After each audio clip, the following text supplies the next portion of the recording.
our meeting to order. And I'm going to ask Ms. Penny to start the recording at this time. So good morning to all. Welcome to our first Tennessee funding review of engagement for the Higher Education and Post-Secondary Readiness Subcommittee. Congratulations on being selected to serve on this outstanding committee and accepting the role to participate in the full review of the state's education funding formula and exploring possibilities for a more student-centered approach. The key word there is student. I would like to introduce to you today, for those that don't know, Ms. Penny Thurman. She will be our TDOE facilitator, and I will ask her to read the statement at this time. Good morning, everyone. I wanted to introduce myself before I started sharing my screen. I am representing Tennessee Department of Education. I am the West Grand Division Corps Director, which means I support all of the Northwest and Southwest superintendents and supervisors. So I've got about 45 districts that I work with on a daily basis, including Shelby County, Jackson-Madison, and all of the Northwest rural districts and everything in between. So I've got Tennessee River to the Mississippi River. That's how I describe my area. So welcome, and I do want to share my screen and thank you all for your time today.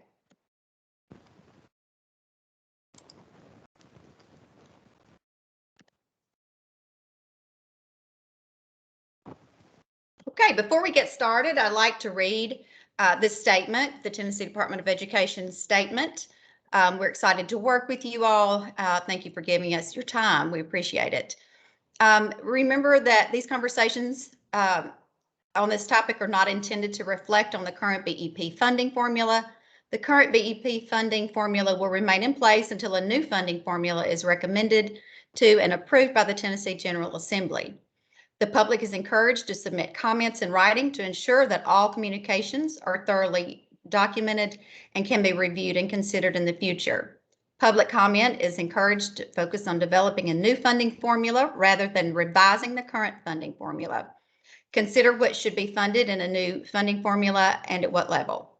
Subcommittees will be responsible for reviewing public comment and making recommendations for what should be included in a new funding formula. While all committees, subcommittees, and members of the public should feel free to communicate openly, documents and records may be subject to public inspection pursuant to the Tennessee Public Records Act and may be publicly posted or otherwise made available. All recommendations that are submitted by committees and subcommittees will be reviewed and considered, but not all recommendations will ultimately be included in the proposed new funding formula. And I'm sorry to read that to you, but that's a very important part that we needed to get out to you. So I will let Yolanda take it from here. Okay, so at this time I will do roll call. So Penny can take attendance. So I will start. I actually printed out our list of 12 members from our website. So I will go in that order. Russ Deaton. Present. Emily House.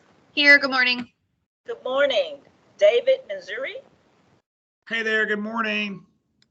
Good morning. Chrissy D Alejandro. Here. Jeff McCord. Dr. Claude Presnell. Here. Dr. Logan Hampton. Lauren Baker. I'm here. Good morning. Good morning. Joey Hensley. Tandy Darby. And Gordon Ferguson.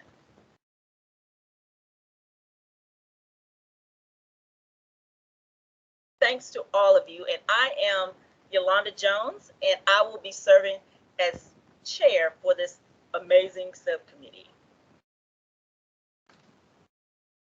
Next, we'll have introductions. As you know, this is an informal meeting today, so we can get to know each other.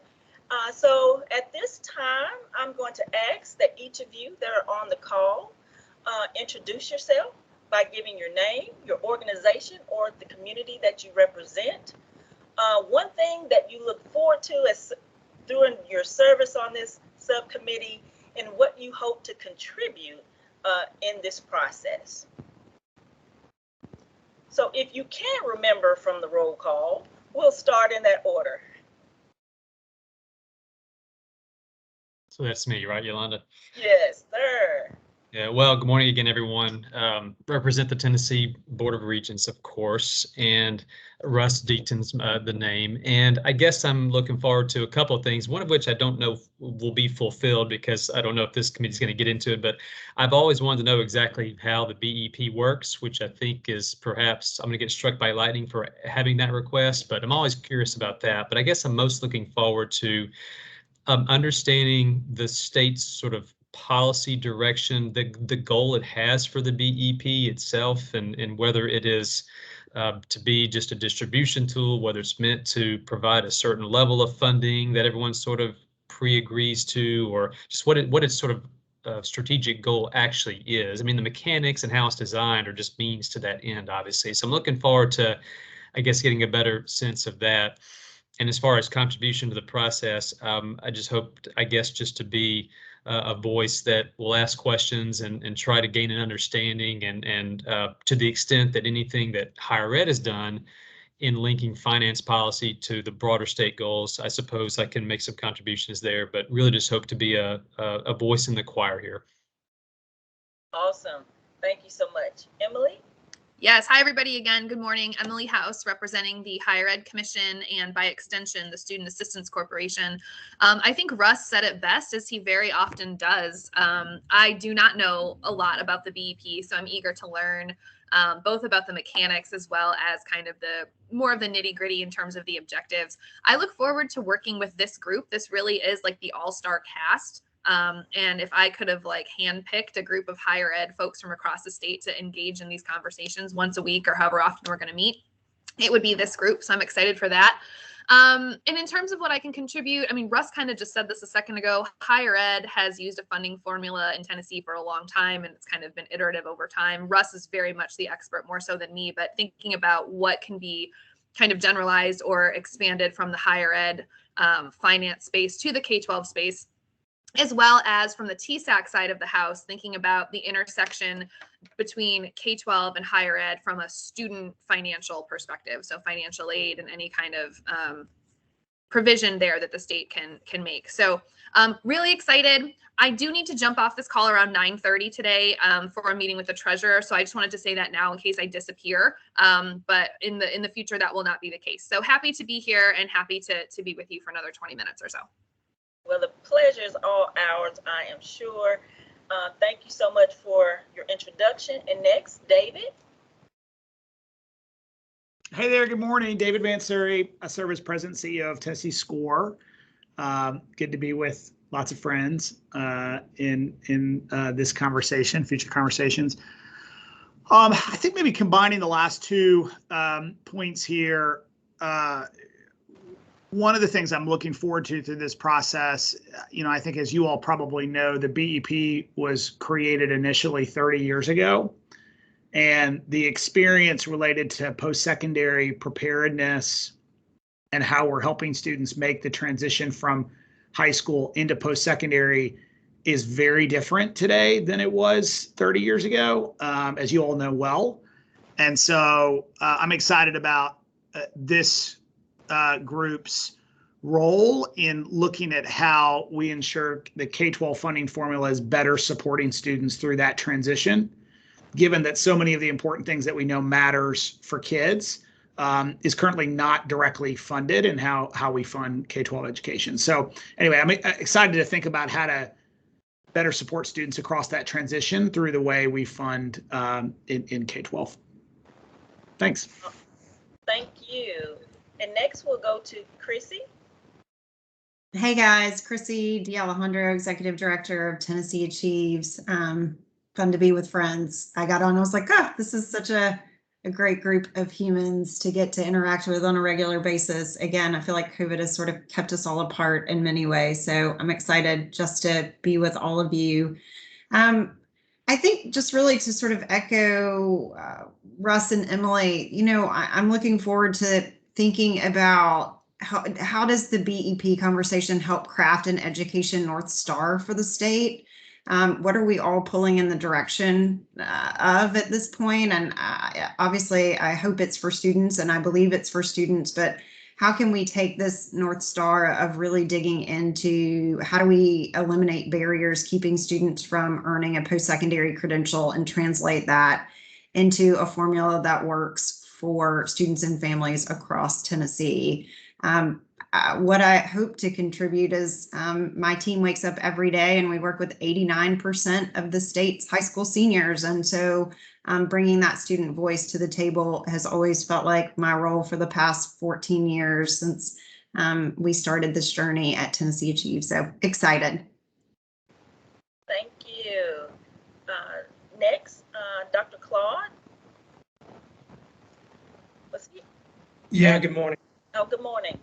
Yeah, and just drop the doctor. Okay, Claude. So yeah, my friend's your gonna call me turn. doctor. Yeah, right.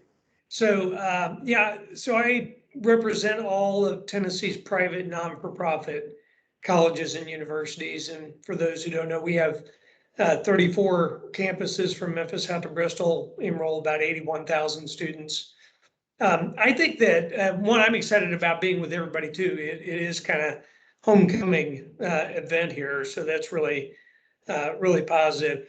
But yeah, I'm also interested in better understanding the mechanics of the funding piece at the K-12 level, with particular attention to disadvantaged populations and making sure that there's a structure in place to ensure their success and their participation in, not only Tennessee society, but also the Tennessee economy. I think that what I can bring to this hopefully is just a voice around student readiness for college and career, because I'm still a firm believer that college ready means career ready. And so I'm not one who likes to, I like to give students as many pathways as possible for them to pursue their passions and where they see that themselves being best suited. But I think the K-12 experience needs to challenge all students to excel in the very best that they possibly can. So looking forward to it and appreciate the invitation. Fantastic. And next, we have Lauren. Hi, everybody. I am Lauren Baker, and I am representing the Tennessee School Counselor Association. Currently, I'm serving as the Director of Legislation and Public Policy and also chair of our Race and Equity Committee. And we were really excited to be invited to this. This is a wonderful opportunity. And I think what I'm looking forward to is getting to know all of you, because I don't know any of you, and having conversations about what the BEP formula and what this process can contribute to student achievement, K-12 and beyond. And also, I'm hoping to contribute just clarification, awareness of the role of the school counselor K-12 and the vertical alignment that our model in Tennessee really provides students in terms of supports for that post-secondary, their careers, their college exploration, whatever they may be doing. And I think it's something that is important because we are working to get more school counselors in schools. And so we want to increase the availability of our comprehensive support to students. So thank you. We're really excited to be here. Thank you. And I am Yolanda Jones, and I am actually the president for the Tennessee Colleges of Applied Technology in Covington, Ripley, and New Bern. One of the great things I'm looking forward to as serving as chair is also identifying a co-chair, and looking forward to, I've never actually known as the president when I received my budget, how the calculation itself comes to my funding. So when I'm looking at my budget and I'm getting a certain amount, I really do not understand all the nuts and bolts that went into play to develop that outcome. So I'm looking to also learn more about how the formula works, what's involved, if there's any pieces that are missing that we need to include due to the age of this process. I think new ideas, especially as key players ourselves, after all of the introductions, this will be a vital time for us to introduce our personal interests along with those of all the citizens in Tennessee on how we can benefit students. So with that being said, we are going to continue on with our agenda, and we are at this time going to have a discussion and review and request of what we'll be looking at as far as the intentions and the primary focus of the subcommittee. This committee is specific and unique in its goals and needs of this subgroup and how it represents, how it's represented by the committee, such as students in urban, suburban, rural communities, students with disabilities, economically disadvantaged students, etc. So we will be looking at primary areas, and it could also include goals and specific supports needed for students to be successful in specific areas represented by the committee, as we just spoke of, such as post-secondary readiness, or the needs of all learners along with specific student groups based on the experiences and expertise of practitioners who work with students every day, such as the teacher, advisors, student engagement, counselors, as previously mentioned, district leadership committees. But this no way precludes any other idea or viewpoint that is not listed on this slide. So we are here to listen, to learn, and to share as a committee, and also be the voice of others as they send us their actual feedback as well.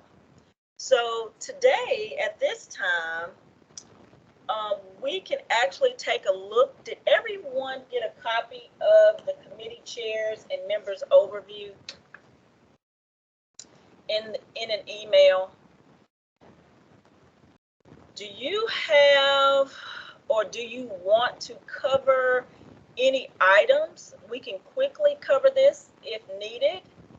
And it basically goes into the overall content as it goes to the overview of school funding. It talks about public engagement opportunities, roles and responsibilities, the subcommittee structure, materials, and timeline.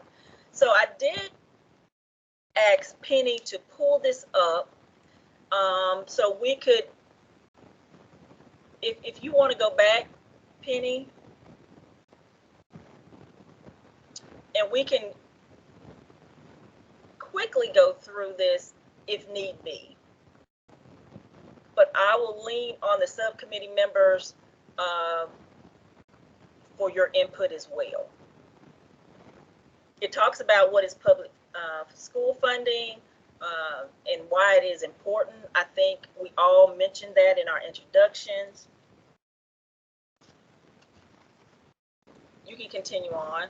It talks about the indicators that are part of the formula itself, and I think Russ alluded to what it actually looks like, the flexibility, the outcomes, the sustainability, if it works with all the students, and is it easy to understand. I think for us, transparency is going to be key as we ask our questions and formulate our outcomes for discussions.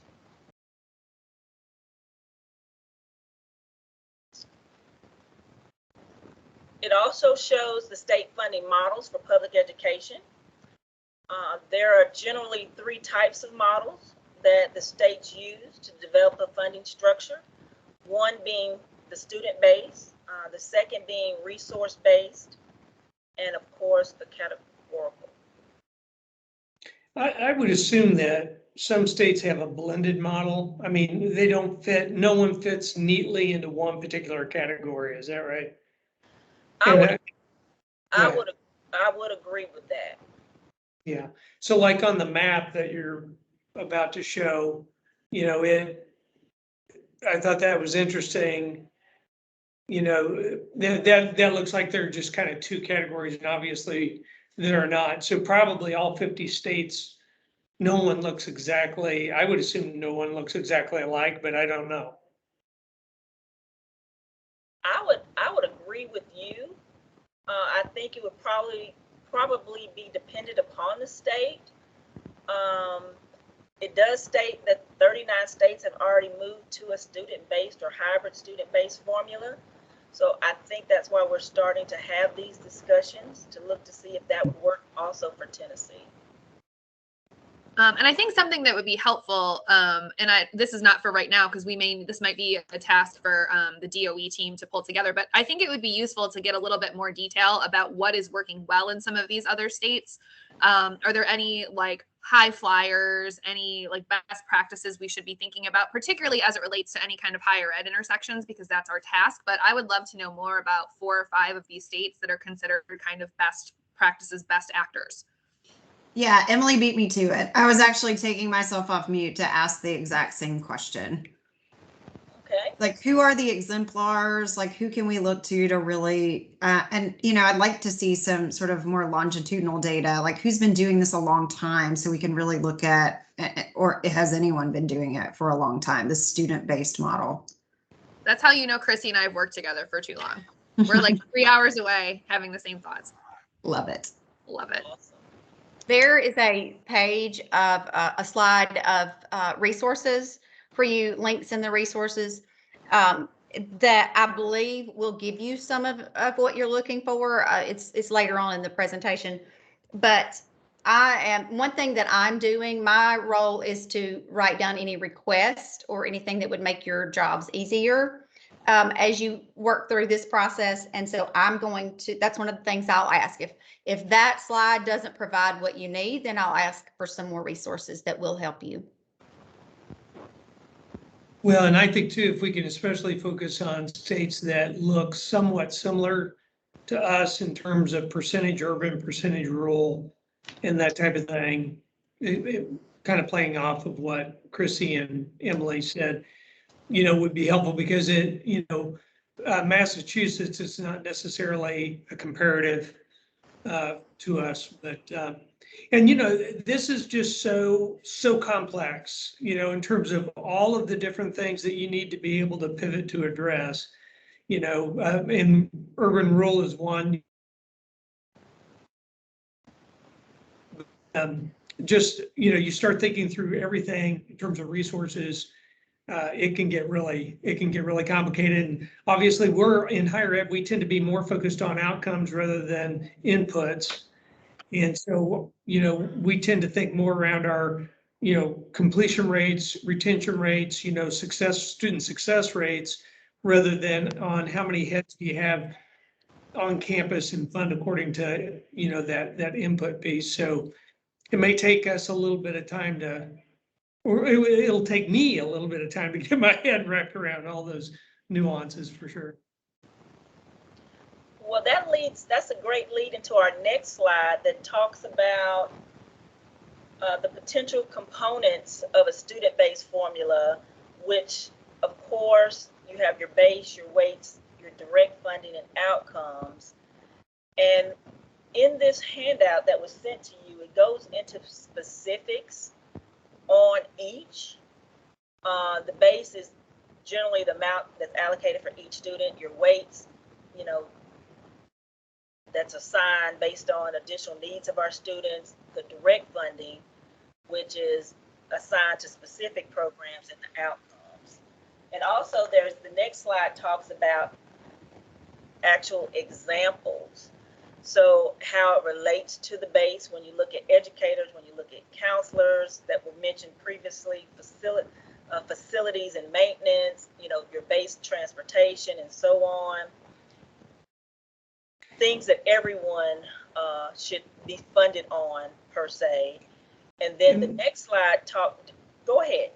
Would you say, so is that pyramid, I mean, it's not a direct correlate, but does the pyramid basically though indicate the amount of funding? I mean, are you trying to demonstrate that through a pyramid model? So like base funding is going to be maybe around 60%, weights will be another 10%. I mean, is that how it's playing out? Because one concern I have is, you know, we want low performing schools to turn around and be high performing. So we want to make sure that if their outcomes are not there yet, we have intervention strategies in place and find out where the funding needs to go, where the training and support needs to go. So I want to be, you know, it's like, you know, you want to be sensitive to that, but is that kind of, again, just graphically trying to demonstrate generally the funding volume in those areas?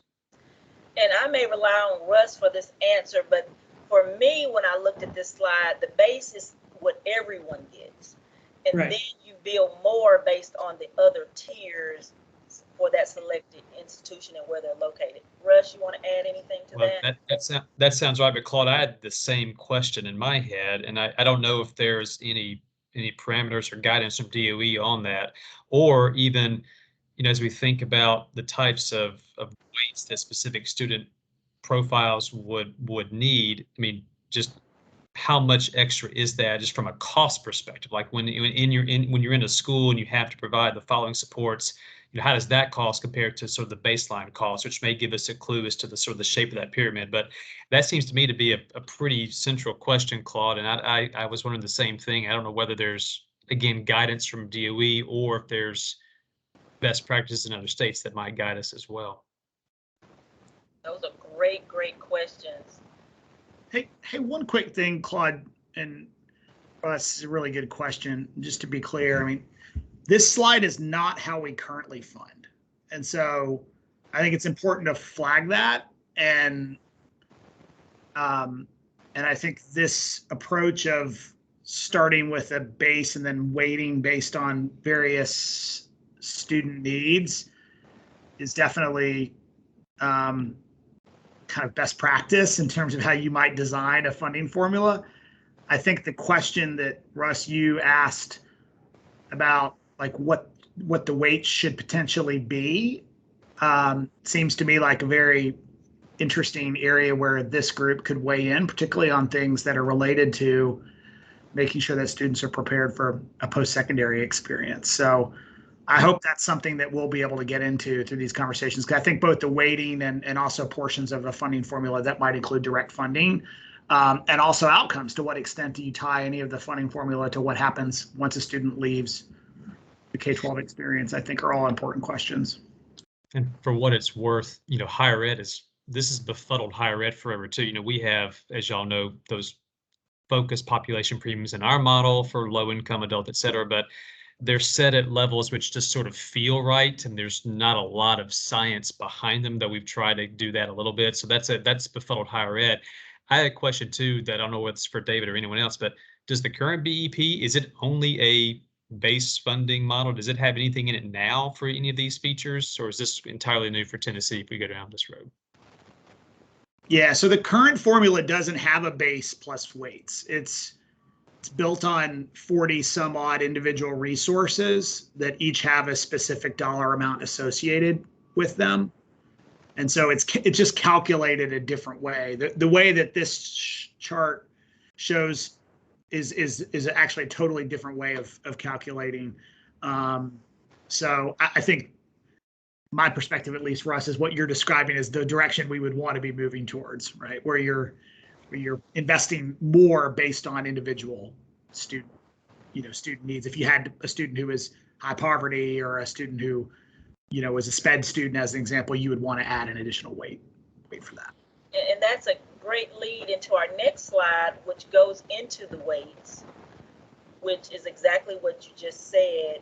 You are able to add or assign based on need for your specific school in your area. So it includes poverty, students with disabilities, English learners, where you're whether you're in a rural area, if it's fast growing, charter, gifted, and the list goes on. But it's an opportunity that from my view, to add additional weights based on your need for your location and your need as well within your institutions. Any other comments on the weights? Okay, our next slide talks about the direct funding. And again, this is a dollar amount allocated to students based on specific programs. This will tie into CTE, your summer programming, your dual credit, and possibly maybe even dual enrollment, ACT. But these are typically standard dollar amounts that do not require weights and have fixed cost assigned. I'm glad you mentioned dual enrollment because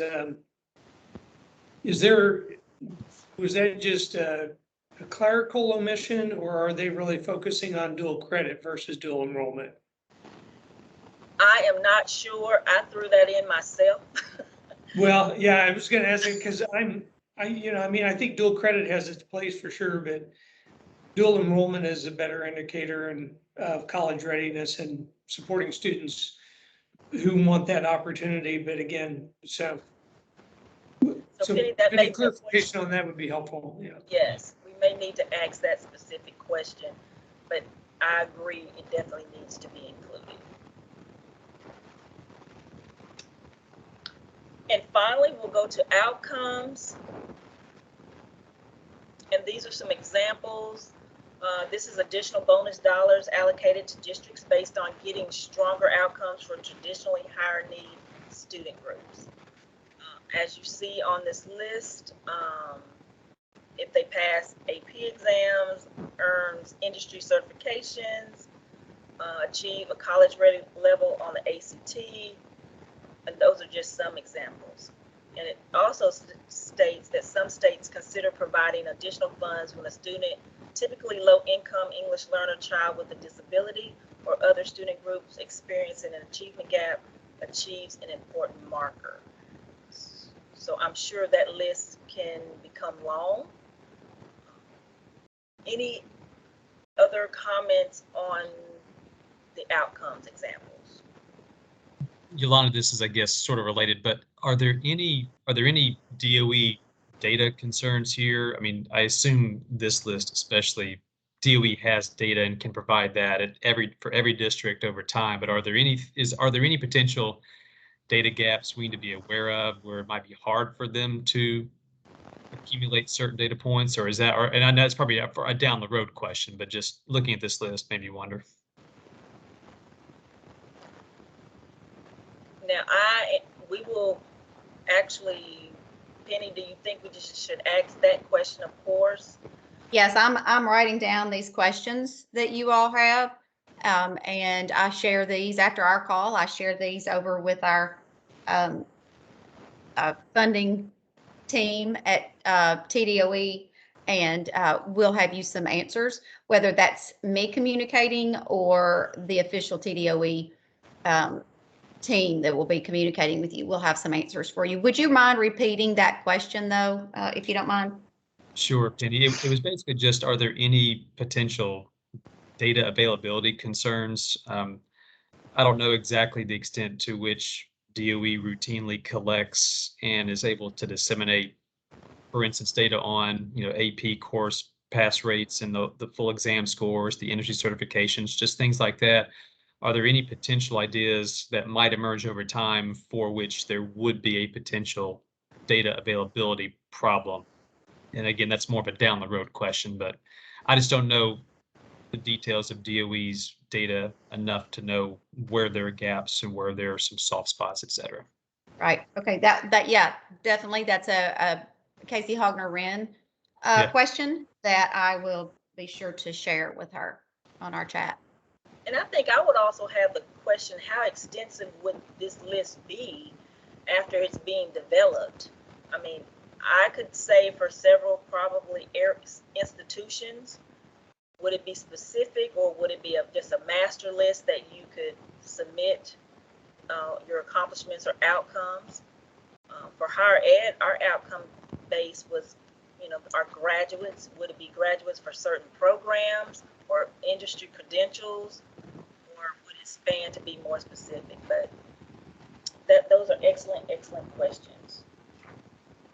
Our last slide under this section are our goals for transparency and reporting.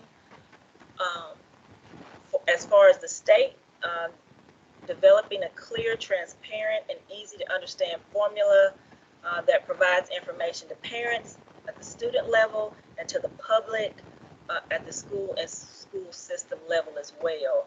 For districts, provide reports on how much funding is generated by the students in each district pool, and including how much is allocated to the school site and how much is reserved for the district office, which is federally required reporting. And finally, public schools and public charter schools, providing information on how school level funding is distributed and the ability to match that spending with student needs at the school as funded by the formula. There are additional resources that we can review, and you do have this PowerPoint presentation, so you will be able to reference those resources as well, which is the Education Commission of the States, and it is a 50-state comparison of K-12 and special education funding, the Southern Regional Education Board, which is the resources on K-12 issues to support investigating priorities and related costs, and finally, the Council of Chief State School Officers. Public engagement, and I'll quickly go through these. There are several public engagement opportunities. If you have the opportunity to participate as a subcommittee member, it would be great to actually hear what the local public is stating and that their needs are and that their questions are as well. There are 18 public subcommittees, 8 regional town halls, and there's Twitter town halls as well. There's a local public official working feedback sessions that include superintendents and school board members and so on, newsletters, and a dedicated email that is accepting public comment from any Tennessean for subcommittee review. My question here, Penny, is as we personally receive either letters in a written form as subcommittee members, should we forward those letters to you, or should we forward those letters to this dedicated email? Either way, I've already had communication feedback coming to me, and I forward it to this. But you all are welcome to, if you can remember this email address, you're welcome to forward it there. Or if you've got mine, since you've already got me in your system, it's fine to forward it to me, and I will forward it to the funding team. I would like to do the same thing as a subcommittee. So I would love to hear from you. If you would like, I would like to send, I think we might have a better log of what we're receiving if we send them to Penny to send to the dedicated email. I like that better than just sending it to the email, because then we'll all have a cumulative log of letters, because I actually received one on yesterday, and I did send it to Penny and she forwarded it on, but that lets her know everything that we've received as a subcommittee. Will that be okay with everyone to do that? We'll just send it to Penny and then have her forward the information on. Okay, fantastic.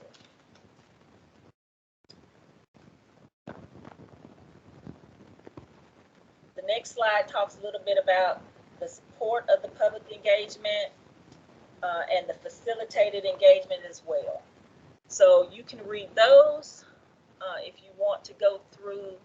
It talks about the toolkits, the school funding ambassadors, and the school funding national and state experts, and Vanderbilt poll, continue on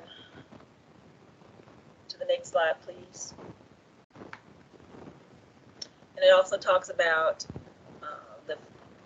the TDOE facilitated engagement, which lists the superintendent study council, the monthly regional meetings, the community meetings, the partner and other engagement groups, the district support, and also the school funding professional development.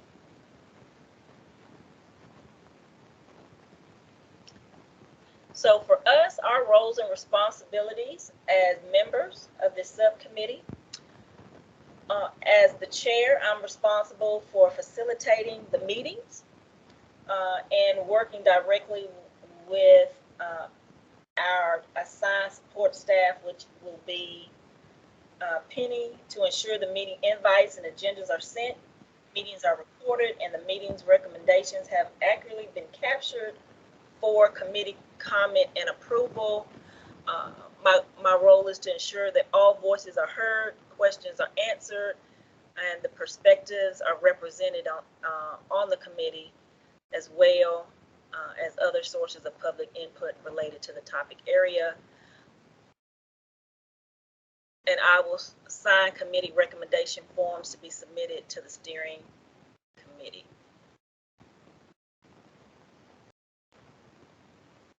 Next. Subcommittee members, your role is actually to actively engage, or our role is to actively engage in committee meetings related to the topic, which are higher education and post-secondary readiness, and to provide the lens of the community or the group represented, collect additional feedback from stakeholders, and share that feedback in writing and in a commentary during subcommittee meetings. As much as possible, please cite feedback by person, research, article, etc. If desired, provide a signed set of written recommendations to be attached as an addendum to the committee recommendations to be included for the record. At this time, I would like to select a vice chair in case there is ever a time that I am not able to serve or on a meeting due to a scheduling conflict.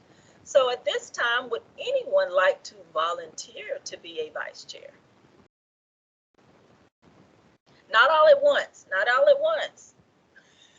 You know, my thinking is that Emily's not here.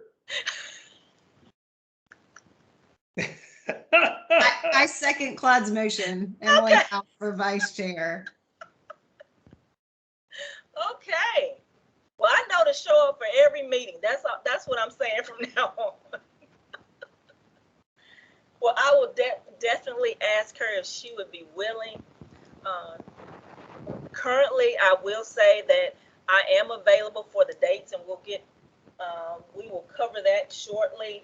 But things do happen, and we want the meetings to continue. So I appreciate that recommendation. Next slide, please.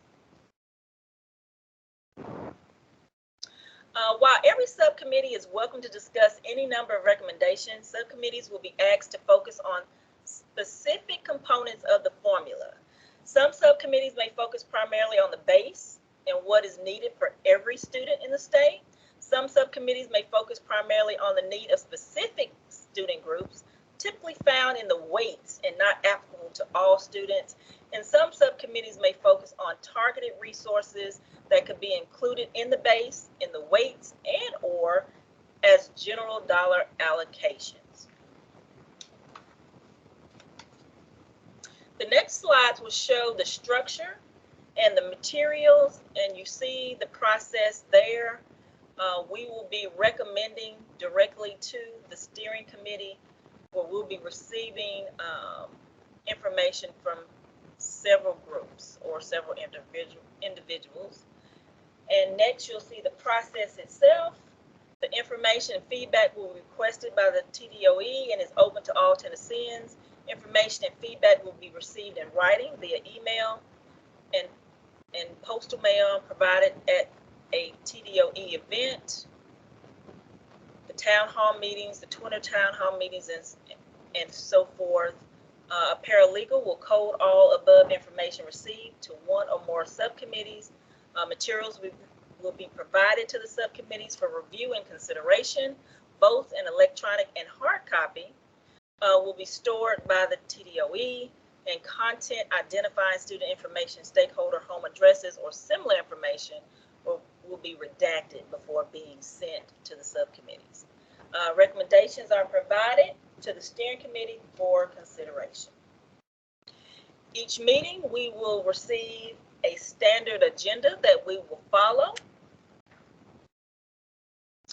And we'll also have meeting materials sent to us, which is on the next slide, which will consist of an agenda, PowerPoint templates, a recommendation template, and also any public comments that have been received.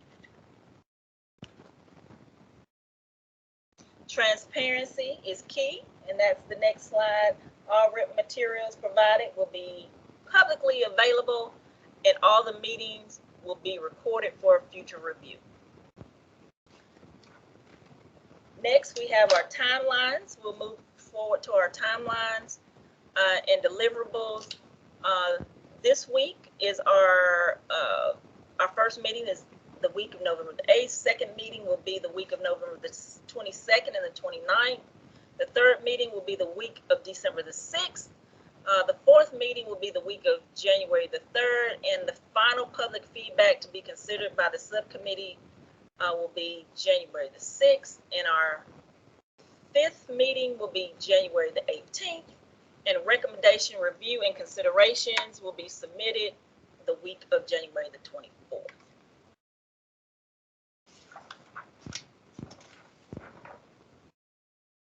Our topics include feedback needed and introductions, which happened today. Our next meeting, discussions and categorizing feedback, will happen the second and third meeting, and third meeting will include costing feedback. The fourth meeting will be discussion, costing, and prioritizing feedback, and our fifth meeting will be the review and provide final recommendations. Hey, Yolanda, can I ask a quick question just about this slide? This might be helpful to know going into the conversation. Is the thinking that the sort of primary purpose of this subcommittee is to review feedback coming in and then sort of outline insights related to that, or will we be asked specifically, this group, to provide feedback on specific key questions? I think it's a combination of both. Okay. As key players, we can have our own questions, but we will need to submit those questions, and that is why, as we just have our discussions, Penny is taking notes, because those are our questions that we have, and they will be included as we move our discussions forward. So we also have the opportunity to have our own feedback as well, but we'll also be receiving feedback from others. Any other questions? Okay. Each subcommittee should produce a final set of recommendations to be considered for a new funding formula. I think we all have been chosen for a reason to serve on this subcommittee, because we have questions that need to be considered. And as we, at each meeting, as we receive comments or concerns or feedbacks or specific questions, we just need to make sure that our own questions are being answered as well. And we will put this in a recommendation form as we deliver the final set of recommendations at the end of this process. Recommendations should be provided on public reporting, state, district, and school, tools, professional development, and transition resources that would be necessary with a new formula. So I think as the more specific we can be, the better. And the questions that we need to ask, if we don't receive those questions from someone else, we need to be asking those questions as well. Yolanda, just a quick question. I think the flow chart probably answered this, but so we're going to be making recommendations from our view and perspective, and you've got all these other subcommittees, I'm assuming, doing the same thing.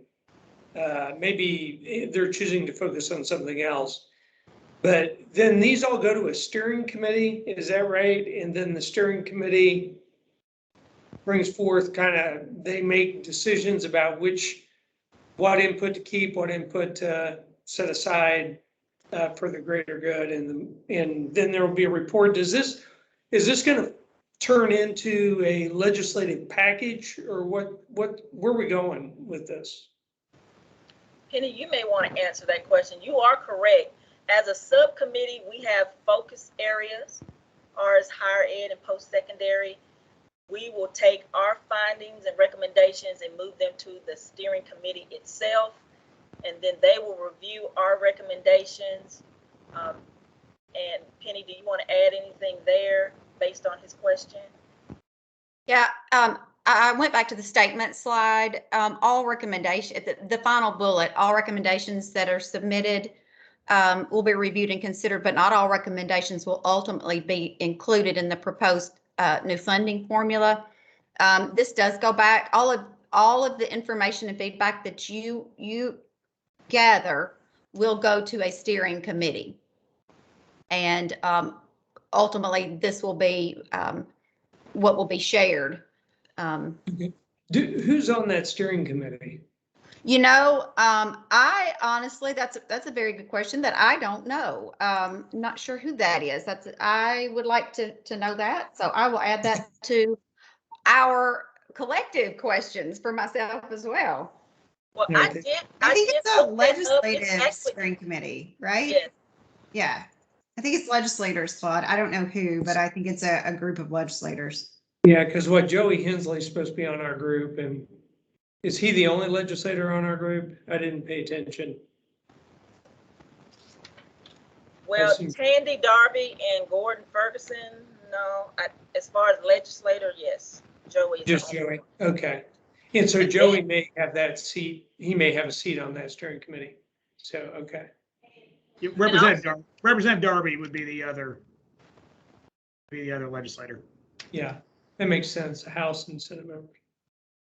You know, the only concern I've got about all of this, is that, and it may be more of a process observation than a funding, but I think it's a little bit of both. Our K-12 partners cannot fail. They don't have the option of failing, whatsoever. And whatever we come up with, I think it's important that we don't create a death spiral, a elementary school or a high school, through how we put the funding formula together.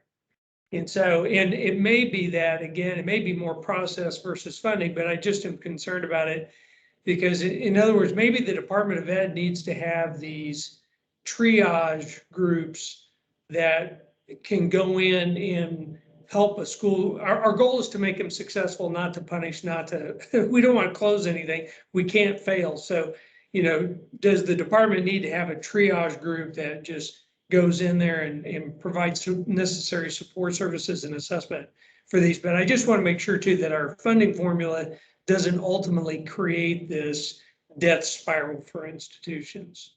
So. Great.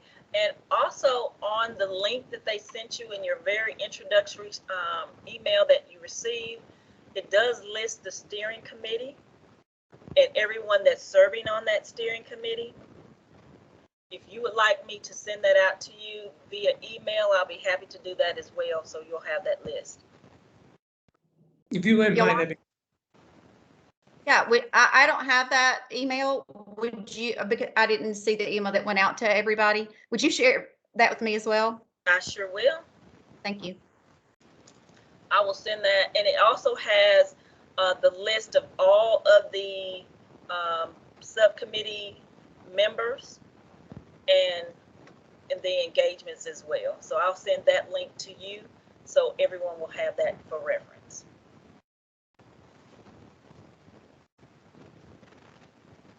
And I believe that's all that I have. Our next meeting will be November the 17th, where we will just preview and we'll look at deliverables and have answer any guiding questions. In deliverables and reviewing the materials, members will need to categorize the feedback and resource ideas into one of 4 groups and be prepared to discuss the recommendation of our must-haves, should-haves, nice-to-have, or any other. So at our next meeting, members will receive their first batch of content for review, which I believe we'll get by the 15th. Is that correct, Penny? Yes, the beginning of next week. Okay, and members should review that content in addition to any feedback they individually collected. And if possible, please also submit collected materials for the full group to consider. So I will ask Penny for anything that we send to her, have available for us at the next meeting. And over the next 2 weeks, how does the subcommittee want to solicit or collect feedback? And I think we've already discussed that earlier, that we will send things to Penny and then she will have them for us at our next meeting. Any questions or comments there?